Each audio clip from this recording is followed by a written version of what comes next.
Team लक्ष्य।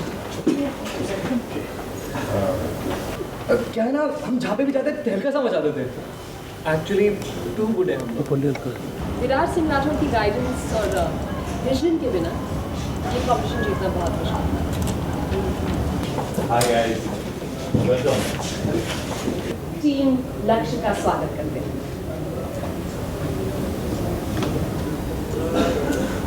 Hello everyone, thank you so much for coming. वही तो ट्विस्ट है कि अभी इतना गड़बड़ा गए भैया।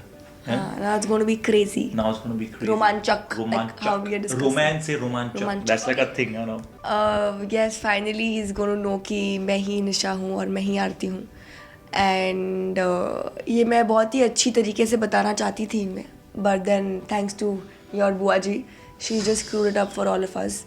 और सरेआम मेरी इंसल्ट करने वाले ये लोग सब मिलकर. Even Virat sir is going to insult me. So bad. ये बुआ जी हैं, कमाल है यार. And the best thing, I think I'm just looking forward for that one thing that's going to happen is when Dadaji is going to slap Viraj. बहुत मजा आएगा. No, I don't think Viraj being Viraj will ever. This is my own Viraj Singh thing. कि Viraj उसको insult तो नहीं करेगा, but उसको ये सबसे ब्यूटीफुल बात होती है आई थिंक किसी भी रोमांस में, जब कोई हर्डल आता है, जब एक मिसअंडरस्टैंडिंग क्रिएट होती है, तो बड़ी ब्यूटीफुल मिसअंडरस्टैंडिंग इस लड़की ने इतनी सारी चीज़ें की भी है इसके लिए, and at the same time उसने दूसरी चीज़ की है जो गलत है पर उसे बोलना चाहती थी. इतने पर महीने कितने हो गए थे? 2 महीने हो गए. 2 महीने से उसे पता नहीं है, तो ऑब्वियसली ही फेल्ट बिट्रेड कि उसकी पर्सनल बातें सौरभ को पता है.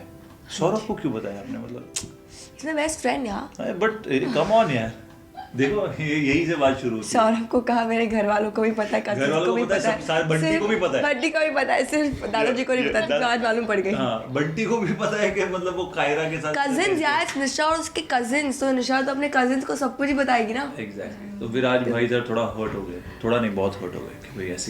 और आखिर में हम इस टीम की बैकबोन को बुलाना चाहेंगे, जिसकी हिम्मत और जज्बे के बिना ये कुछ पॉसिबल नहीं, जिन्होंने हमेशा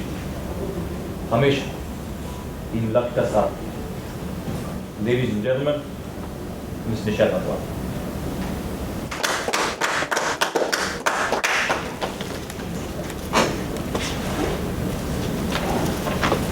आपकी जिंदगी में ये आरती कौन है और इस आरती का मिस निशा से क्या संबंध है? जब किसी अंधेरे कमरे के सन्नाटे से धूप की किरण चीरती हुई आती है, तब दिल की हर गुस्ताखी माफ करने को चाहिए. और हमारी अकेली जिंदगी में अगर कोई एहसास दोबारा लाए तो वो तुम ही हो आरती. Virat is not turning grey for sure because he's Virat Singh Rathor. He cannot turn grey so easily. He's somebody with a lot of values, and तो उस बंदे को grey करके I don't think the audience will like it either. Nor will we like it if Virat Singh Rathor goes grey, because I still want to romance Virat Singh Rathor, and of course I want to romance the other guy too. But yeah, so grey does not mean that it's a bad thing. yeah, it's a bad thing. Grey ये होता है कि जब इंसान की जिंदगी में तकलीफें आती है, जब हर्डल्स आते हैं, तो इंसान सेम टू सेम नहीं करता. अभी क्या है, सब अच्छा था. निशा जी भी अच्छी थी, हम भी अच्छे थे, दादाजी भी, सब लोग हा हू कर रहे थे. अब मजा ये आएगा कि जब विराज दूर जाएगा तो एक नया लड़का आएगा जो उसका भाई है, तो कॉम्प्लिकेशंस बढ़ेंगे और एंड में देखते हैं क्या होता है. He's not going to like the thing that Nisha is. Yeah. So that's realize. Yeah. तो अगर वो realize, उसको पता कैसे चलेगा कि वो इतना प्यार करता है निशा. तो we can't call it grey. We can just call it insecurity, possessiveness for a person who really loves you. तो तुम तो naturally ऐसे हो जाओगे. And realization most importantly कि हमें सबसे बड़ी चीज़ है जिंदगी में तब realize होती है जब हम उसे खो देते हैं. Exactly. आहा सर, मानना पड़ेगा. अपनी मैंने मुंह की बात छीनी. ये इमेज कहाँ से मिले आपको?